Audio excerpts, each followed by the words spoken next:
O combate ao movimento comunista no Brasil durante o regime militar não foi suficiente para derrotar por completo os revolucionários. Apesar da derrota das guerrilhas armadas, o movimento revolucionário mudou de estratégia. Aderindo à infiltração nas universidades, na mídia e na cultura, a revolução cultural empreendida pela esquerda preencheu o vácuo deixado pelos militares.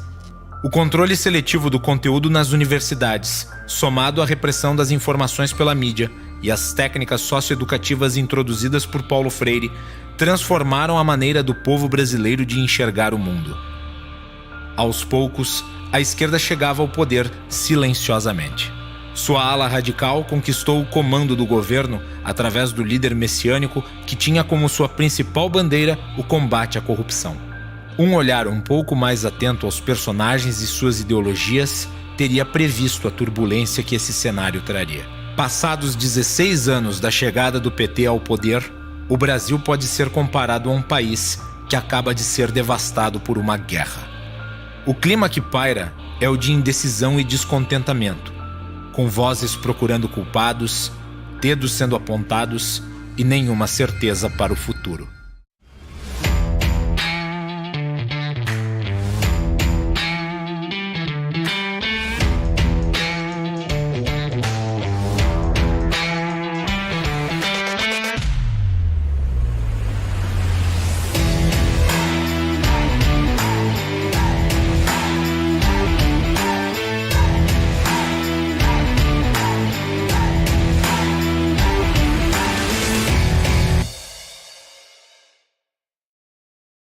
Chegamos então, à corrida presidencial, que talvez seja a mais importante da história brasileira.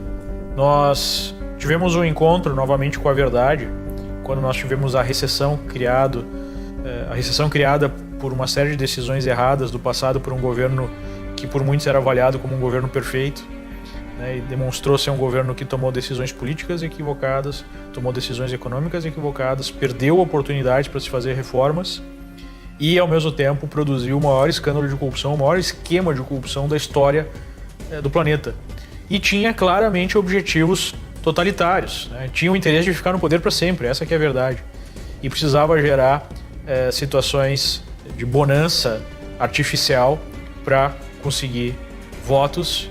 E enquanto isso, trabalhava para destruir, infiltrar as instituições, uma estratégia meio gramsciana. Se tentou no passado a estratégia da imposição da revolução comunista através das armas, não deu certo. E depois disso, a esquerda brasileira e talvez até a esquerda mundial adotou o Gramsci como seu grande guia, o seu grande guru, o seu grande filósofo, que defendia aí a mudança gradual, uma mudança cultural, com a aceitação aos poucos do ideal socialista e com a tomada de espaços, com a infiltração do Estado, da estrutura do Estado ou de outras estruturas de poder, para que elas sendo tomadas, produzindo uma revolução de dentro para fora, seria uma revolução que automaticamente seria completada sem nenhuma ruptura. Basicamente, nós temos esse contexto histórico onde esse projeto foi colocado em prática e nós tivemos aí uma freada, uma ruptura nesse processo, através da crise econômica por um lado e por outro lado da exposição do nível de corrupção que nós tínhamos no governo, talvez da maneira mais clara que nós já tivemos na nossa história. E é por isso que essa eleição é tão importante. O país chega com uma total descrença na classe política e talvez até uma descrença muito grande no próprio processo democrático. E nós chegamos então nessa situação onde há uma parte da população que acredita ainda no modelo socialista, até porque é o modelo mais fácil de acreditar, É muito mais fácil você achar que você é pobre porque alguém está te explorando, alguém está te roubando, não é por responsabilidade sua. É muito mais fácil imaginar que por algum plano econômico, ou por alguma mágica, ou por algum governo redistributivo, você consiga melhorar a sua qualidade de vida. Então ainda há uma parcela significativa da população brasileira, depois de décadas de uma cultura socialista praticamente hegemônica na sociedade, na academia, na imprensa, que acredita que esse é o caminho. E nós temos, por outro lado, uma parcela também significativa da população que hoje já é muito mais descrente do Estado, que é empreendedora, que busca criar valor, que busca trabalhar pesado, que busca a inovação, que busca enriquecer por conta própria, né? Que não está nem um pouco satisfeita com a situação que nós temos, com a alta carga tributária, com o não funcionamento, né, do Estado em todos os seus níveis e que quer uma mudança. Então esse choque de visões para a sociedade, talvez ele nunca esteve tão exacerbado. A polarização política foi um dos eventos mais notáveis no Brasil nos últimos anos. O desastre econômico e social causado pelos governos do PT escancarou que as políticas socialistas resultam no oposto do que prometem ser. Fator importante para essa polarização foi o aumento do alcance das redes sociais. O compartilhamento de informações se tornou uma ferramenta do povo para fugir da censura e da desinformação praticada pela grande mídia. Apesar de parte da população ainda acreditar nas promessas de políticos, o fluxo de informações causou um despertar nunca antes visto. Esse despertar foi responsável pelo impeachment de Dilma e pode ser decisivo nas eleições deste ano. O delicado cenário brasileiro faz com que essas eleições sejam cruciais para o futuro do país. Então chegamos às eleições com basicamente 3 cenários que podem ser desenrolados, na minha opinião. Um cenário, nós temos uma visão de direita, né? E de fato uma direita com valores conservadores, que coloca como algo muito importante a questão da lei e da ordem, né? De uma certa reconstrução de um país destruído pela corrupção moral, pela corrupção intelectual, pela corrupção financeira. E hoje nós temos uma base muito pequena de congressistas que representam de fato essa visão. Por quê? Porque ela significa um Estado menor. E no Estado menor você tem menos espaço para concentrar poder e para ter acesso a recursos, seja de maneira legal, seja de maneira ilegal. Então, esse é um problema do ponto de vista da praticidade desse projeto, né? Esse projeto sendo vencedor nas urnas, ele significa um nível grande de estresse, porque ele significa uma mudança mais profunda da organização do Estado. Então isso precisa ser observado quando nós pensamos nos desdobramentos, novamente, econômico, políticos e sociais. Do ponto de vista econômico, aumenta, digamos assim, o risco desse projeto, no sentido de que, se ele der certo, ele pode representar uma mudança significativa e muito positiva para o país, mas que ele tem menor capacidade, né, de dar certo, menor chance de dar certo, por conta de todas as forças contrárias a ele, né, por décadas ou até séculos, né, de oligarquias brasileiras que controlam, que concentram o poder. O mercado financeiro, de uma maneira geral, observa com reservas esse projeto. Número 1, o mercado vê aí com desconfiança a capacidade dessa pessoa de fato ser liberal, porque especialmente o Bolsonaro, ele tem um histórico de defesa de uma visão mais estatista, até talvez por vir do meio militar, né? Uma visão mais estatista, mais nacionalista da economia, mais a ver com o que foi feito ao longo aí de uma boa parte do regime militar. Então, essa é a primeira desconfiança do mercado em relação ao Bolsonaro. A segunda é, de fato, a capacidade de aprovar as reformas necessárias, especialmente aquelas que são mais agudas, por ter essa oposição, né? Tem uma base pequena, partido pequeno com pouca estrutura partidária, pouca estrutura financeira, enfim, estrutura de pessoal, estrutura de projeto, e pouca interlocução com o Congresso Nacional. Pelo menos nesse momento há uma grande dúvida em relação à capacidade de aprovar reformas do projeto. Então, o que isso representa do ponto de vista da vida de cada um em termos de uma eventual vitória de Bolsonaro e do investidor, do profissional? Significa que nós devemos ter um período de desconfiança, um período de instabilidade, um período que vai gerar tensão nos mercados, mas que pode ser seguido de um período extremamente positivo. O que isso significa para dólar, significa para juros, significa para a bolsa? Significa provavelmente uma certa estabilidade, com bolsa caindo um pouquinho, com o dólar subindo um pouquinho, com os juros subindo um pouquinho no início, e daí, dependendo de como nós tivermos o andamento desse projeto, uma movimentação muito positiva ou muito negativa desses mercados, né? Eu creio que a chance de nós termos essa movimentação positiva e essa reação positiva tanto da economia quanto dos mercados financeiros vai depender muito do grau de apoio que ele vai ter ao longo dessas eleições, né? Se ele conseguir conquistar aí uma vitória acachapante, aí nós teríamos uma expectativa mais positiva. Se for uma vitória apertada, aumenta a chance da resistência ao seu projeto. O mercado é pragmático. Ele busca perceber as reais intenções de um candidato para muito além do seu discurso, assim como avalia a capacidade de execução do seu plano. A desconfiança aumenta quando há uma mudança no discurso de décadas. As primeiras medidas e posturas de um presidente são determinantes para definir qual será a história do seu mandato. Caso as boas intenções sejam colocadas em prática, isso pode resultar em reações muito positivas do mercado.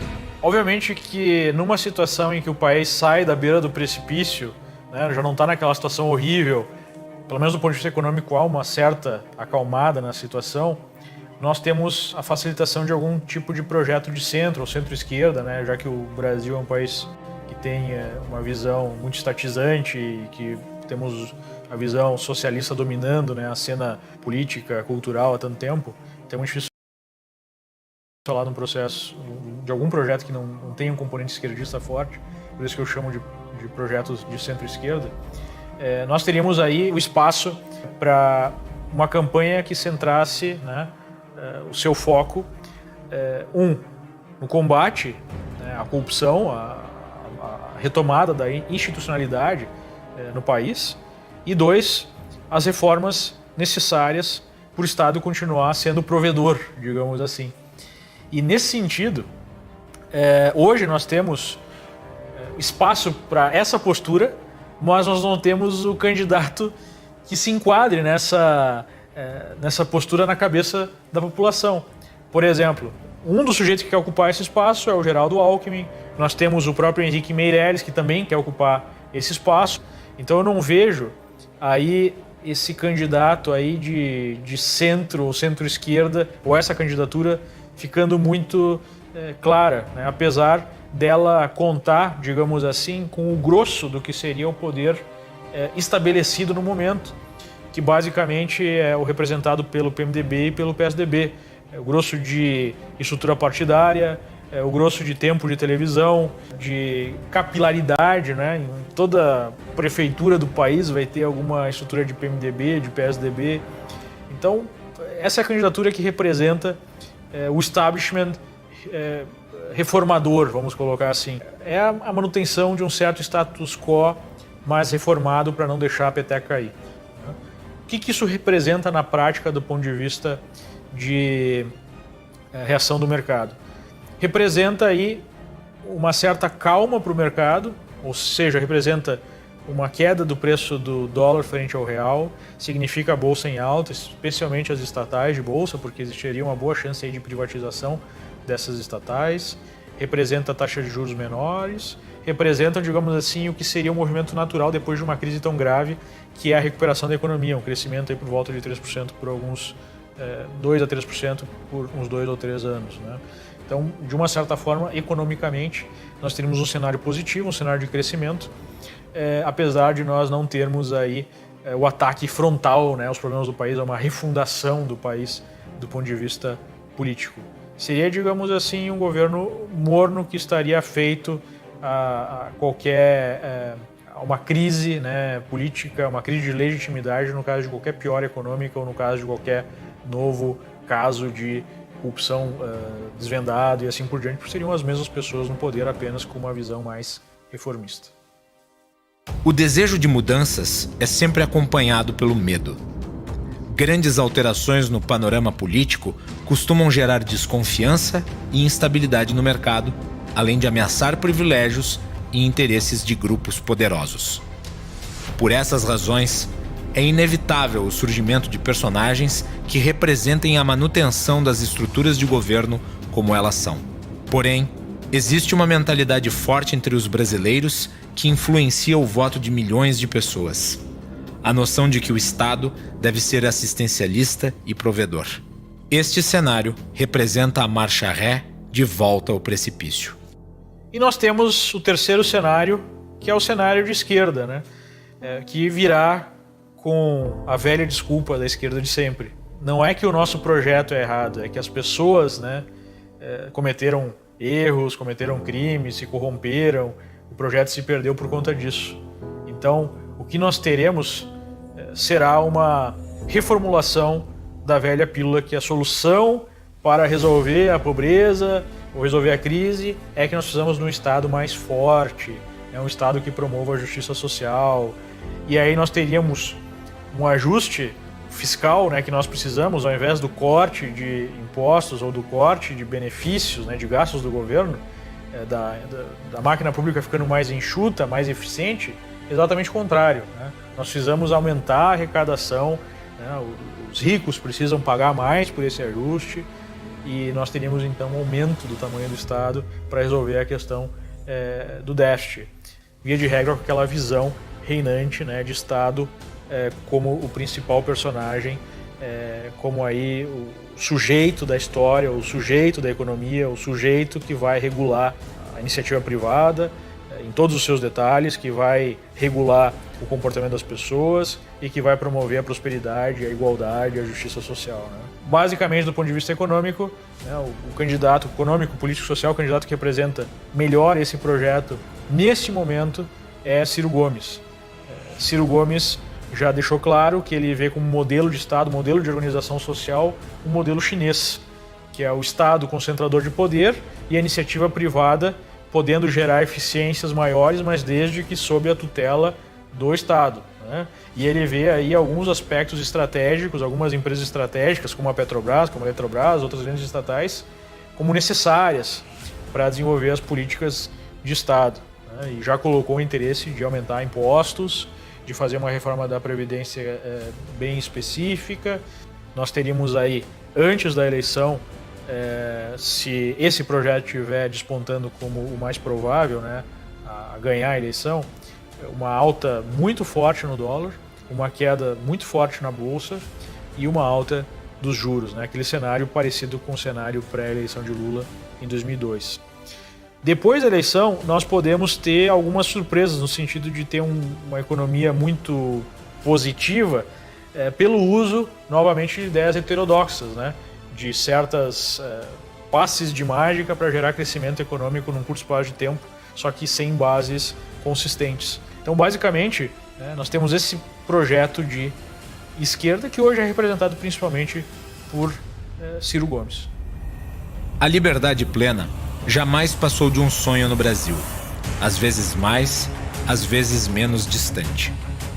A insegurança jurídica e a falta de confiança nos políticos fazem com que os perigos de rupturas radicais estejam sempre presentes em nosso país. Os extremos do espectro político não costumam falhar em investir contra a liberdade. E os mercados percebem quando essas investidas se tornam realidade. Nós temos também, né, eu coloco aí como cenário alternativo, algum projeto disruptivo, que é a possibilidade de nós termos Lula ainda como candidato, e aí num PT raivoso, vamos colocar assim, tentando tirar o atrasado, né? Eles tentaram produzir a sua revolução e a sua manutenção do poder no Reich aí de 1000 anos de uma maneira mais sutil, né? Mais sorrateira, e não funcionou, perderam o timing. E talvez agora nós teríamos uma vontade, né? Se nós tivermos, para ter Lula como candidato, nós teríamos que rasgar a lei de ficha limpa, nós teríamos que ter um certo golpe, né, da justiça para tirá-lo da cadeia. Então, uma candidatura de Lula, ela seria bastante negativa, e uma eventual vitória, passando por cima de uma série de leis, passando por cima de uma série de regras, seria algo extremamente negativo para o país, né? O outro cenário disruptivo seria exatamente, né, nós temos talvez a reação a esse cenário, ou por algum outro motivo, por uma outra situação de desarranjo completo das instituições, seria de fato algum tipo de imposição de um regime militar, né? Se nós temos um Congresso, né, uma justiça e um executivo que está visivelmente tomado por corrupção, onde se olha na Lava Jato, se abre uma investigação, se tem um caminhão de informações de o quanto o governo é corrupto, ineficiente e o quanto ele olha, né, apenas para os seus integrantes e não para a população, não para o bem do país. Pode ser que em algum momento a população perca de fato a paciência e nós tenhamos uma organização mínima que se aproveite, digamos assim, desse apoio popular massivo para que seja colocado finalmente ordem na casa, né, de maneira mais agressiva, e se aceite tomar o risco de algum tipo de ação mais agressiva, né, uma ação mais profunda. E isso, obviamente, produziria, num primeiro momento, um grande desarranjo no mercado, né? Seria um choque, uma possibilidade que não pode ser descartada. Até algum tempo atrás a chance disso acontecer é zero, e já faz alguns meses que a chance disso saiu de zero. Talvez esteja aí na faixa de 1%, 2%, não sei, é só um chute que nós podemos dar, mas com certeza não é zero mais, e nós não podemos deixar de avaliar essa possibilidade. A saúde das instituições é o requisito essencial para a prosperidade de uma nação. A sucessão interminável de escândalos nos últimos anos confirma o perigo de termos um Estado gigante, inoperante e frágil. O medo de reviver traumas do passado traz o clamor por ordem às ruas e favorece o discurso de quem apresenta a solução para o caos, a disciplina imposta. Como se proteger do ponto de vista, né, do investidor dessa situação que se apresenta? Basicamente, existem duas posturas aí que você pode adotar. A primeira postura é uma postura geral, uma postura que qualquer pessoa pode adotar em qualquer momento, e que envolve um plano mais passivo, né, de lidar com esse tipo de situação.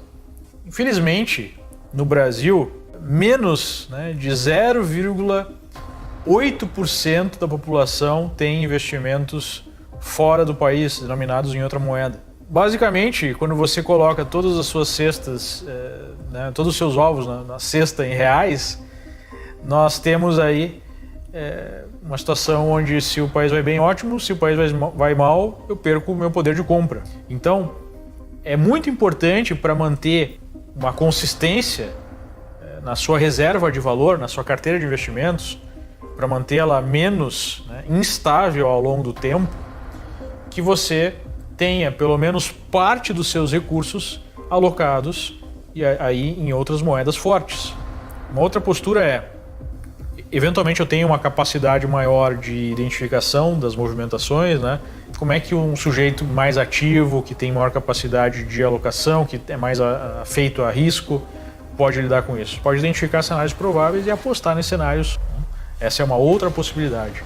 E obviamente que você pode usar essas mesmas informações para tomar decisões na sua vida pessoal, na sua vida profissional, né? Se você é um empreendedor, você sabe pelo menos o risco que você está correndo se você tomar certas decisões. Basicamente é dessa forma que nós vamos nos proteger, evitar ameaças ou buscar oportunidades.